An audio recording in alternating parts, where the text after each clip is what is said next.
I'm Oliver, founder and CEO of Prophetic, here to show you how we do a permitted land use versus current land use arbitrage search in Prophetic. Now, the reason for this search is that, as we all know, there's no more good dirt left, right? So we've got to get creative. We got to start finding these old office buildings that are no longer optimized. We've got to tear those down, build some residential. But how can we find those sites? Well, we do that with SearchAI right here in Prophetic.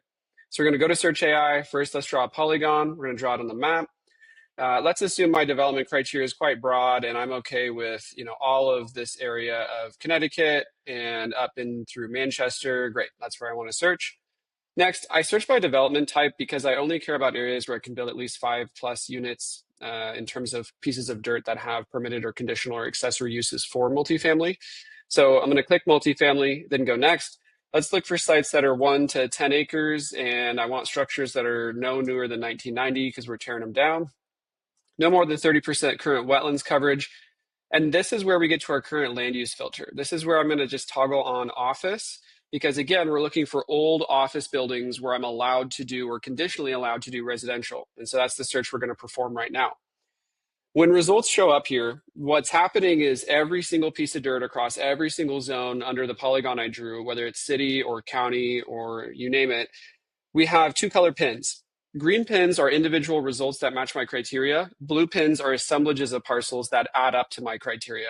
Let's say I'm looking for a 1 to 10 acre lot. If I have a ½ acre and a 3/4 acre parcel that have the same owner that are next to each other, that's going to show up as an assemblage result. So instead of going pin by pin on the map, let's just go to our list here. What do we have? We have a postal realty group since 2013. They've owned that. We have a commercial zone, and it's currently being used as office. So there's our current land use filter. Now, what can we do here in terms of residential? I can go to all my conditional and accessory uses here, and I can see that apartments and business buildings may be permitted on the second and third floor. Great. So there's my qualified or conditional use. I can also do unrestricted multifamily residential buildings conditionally. That's a really good result.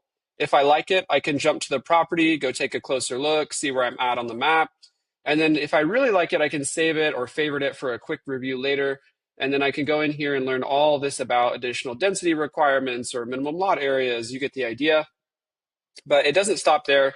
I mean, we can just go and go and go and do this search. So this one has conditional adaptive multifamily allowed, and it's in a special zone type and being used today as commercial. That's on a 1 acre site. Let's just keep moving here. What do we have? This is an R40 zoning with a commercial office land use today.